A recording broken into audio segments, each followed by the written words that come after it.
Hello friends, welcome back to my channel Infobyte. पिछले video में हमने डिस्कस किया what is the difference between local and global variable. Link उसके description में है, आप जाके वहां से देख सकते हैं।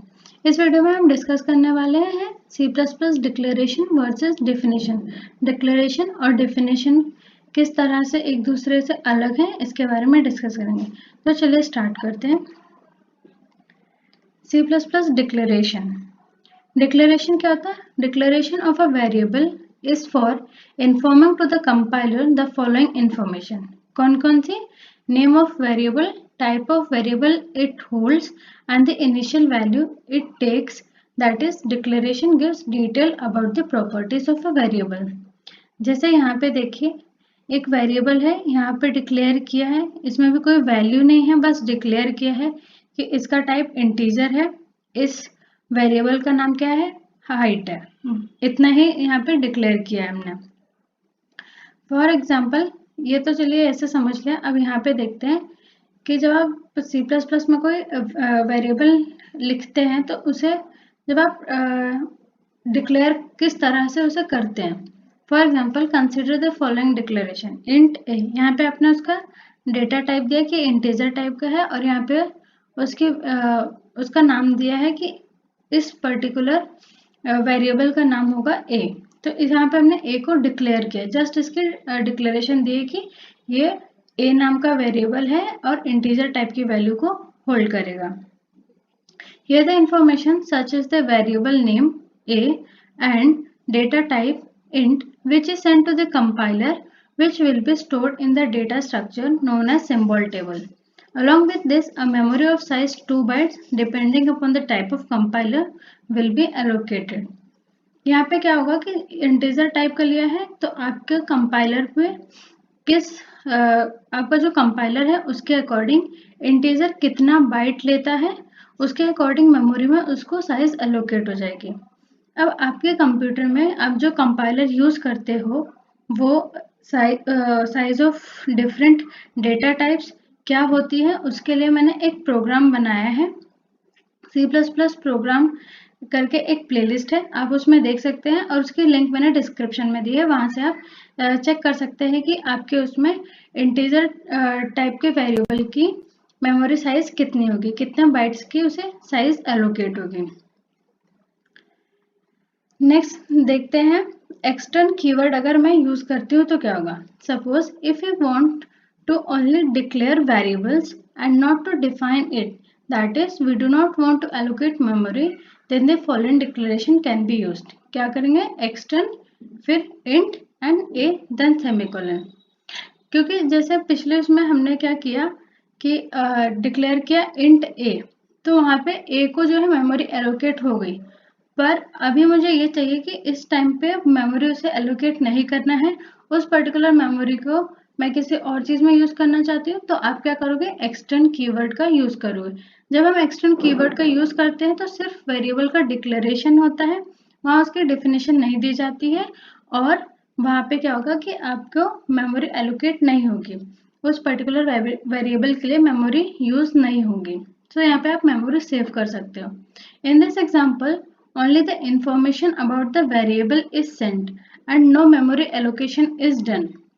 The above information tells the compiler that the variable a is declared now, while memory for it will be defined later in some file or different file.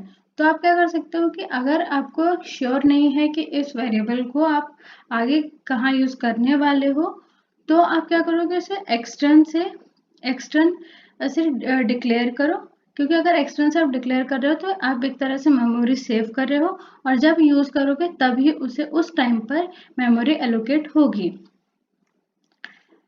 Now let's see कि अगर एक फंक्शन का declaration हम कर रहे हैं तो कैसे करेंगे। So declaration of a function provides the compiler the name of the function, the number and the type of argument it takes and its return type.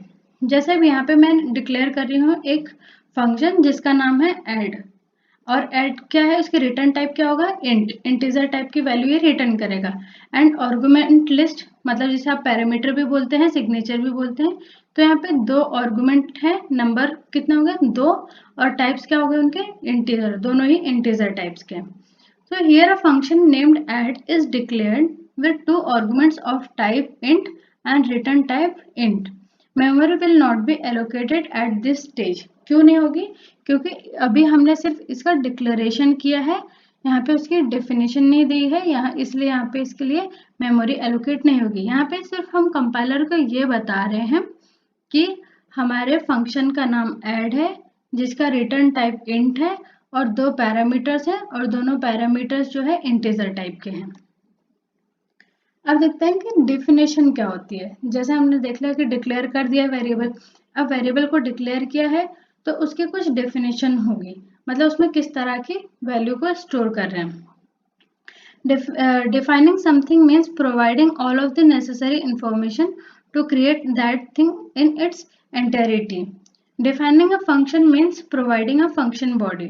Defining a class means giving all of the method of the class and the fields. Once something is defined, that also counts as declaring it. So you can often both declare and define a function, class or a variable at the same time. But ऐसा आपको करना नहीं चाहिए, but you don't have to. तो देखिए क्या है definition में, मतलब आप किसी को जब डिफाइन कर रहे हो, इसका मतलब है उसके पूरी की पूरी इंफॉर्मेशन आप प्रोवाइड कर रहे हो। अगर आप एक फंक्शन को डिफाइन कर रहे हो, मतलब फंक्शन की बॉडी आप लिख रहे हो, वो फंक्शन क्या परफॉर्म करने वाला है, वो स्टेटमेंट्स भी आप लिखने वाले हो। जैसे एडिशन का फंक्शन है तो वहाँ पे आप एडिशन का कोड लिखोगे। एक क्लास को डिफाइन करने का मतलब होगा कि उसमें जो भी आपके डेटा मेंबर्स हैं, मेंबर फंक्शंस हैं, जितने भी मेथड्स हैं, उन सबको आप वहाँ पे क्या कर रहे हो, declare as well as define दोनों कर रहे हैं। और क्लास को डिफाइन कर रहे हो तो क्लास के अंदर जो मेथड है वहाँ पे भी आप उसके मेथड्स को डिफाइन या डिक्लेयर कर सकते हो। और एक बार आपने किसी चीज़ को डिफाइन कर दिया है, जैसे इसके पहले मैंने बताया कि आपने एक फंक्शन को डिफाइन किया तो उसे आप डिक्लेरेशन नहीं मान रहे हो। लेकिन अगर उसके पहले एक एग्जांपल लिया था इंट ए करके, तो वहाँ पे क्या होगा कि उसके लिए मेमोरी वहाँ पे क्रिएट हो गई, तो उसे ही हम डेफिनेशन और डिक्लेयरिंग को हम एक ही टर्म मान के चलते हैं कई बार। So you can often both declare and define a function, class and a variable at the same time. एक ही टाइम पे आप क्या कर सकते हो कि डिक्लेयर भी कर दो और उसकी डेफिनेशन भी दे सकते हो। बट आप ऐसा नहीं करें तो ज़्यादा अच्छा होता है, क्योंकि अगर आप उसी टाइम पे उसको डिक्लेयर कर रहे हैं, डेफिनेशन दे रहे हैं, तो उसके लिए मेमोरी एलोकेट हो जाएगी, और मेमोरी एलोकेट हो गई तो वहाँ पे मेमोरी का वेस्टेज हो जाएगा। तो जब आपको यूज़ करना है उस टाइम पे आप देंगे तो ये एक बेटर वे हो जाएगा। For example, having a declaration is often good enough for the compiler. कैसे? एक यहाँ पे कोड जैसे देखते हैं, यहाँ एक फंक्शन बनाया मैंने, इसके यहाँ पे क्या दिया, सिर्फ डिक्लेरेशन दिया है, यहाँ पे इसको सिर्फ डिक्लेयर किया है, इसकी डेफिनेशन अभी नहीं दी है।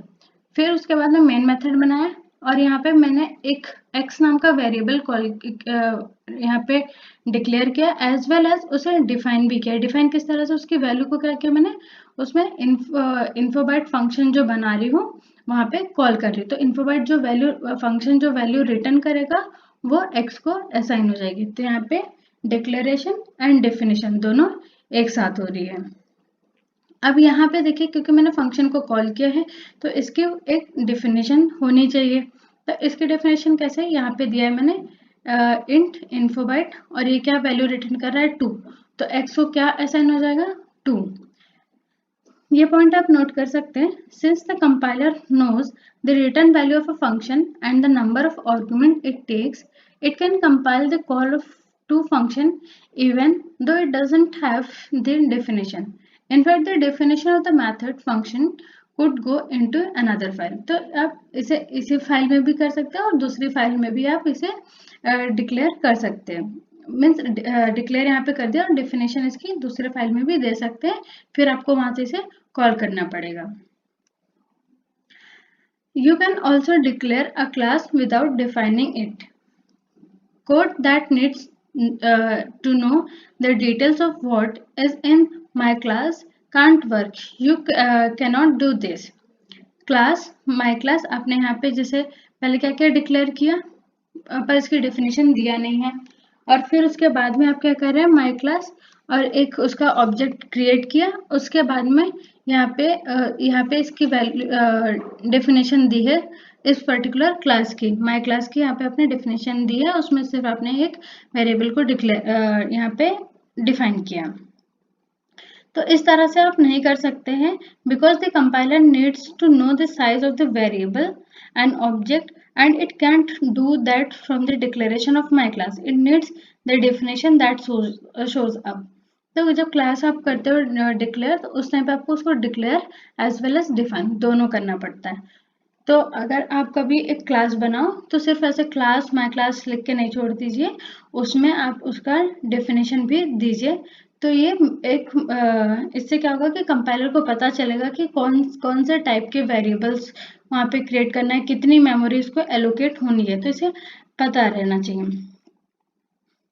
अब नेक्स्ट वीडियो में मैं आपके साथ डिस्कस करूंगी how to define a function, what are access modifiers, इन दो पे डिस्कस करूंगी।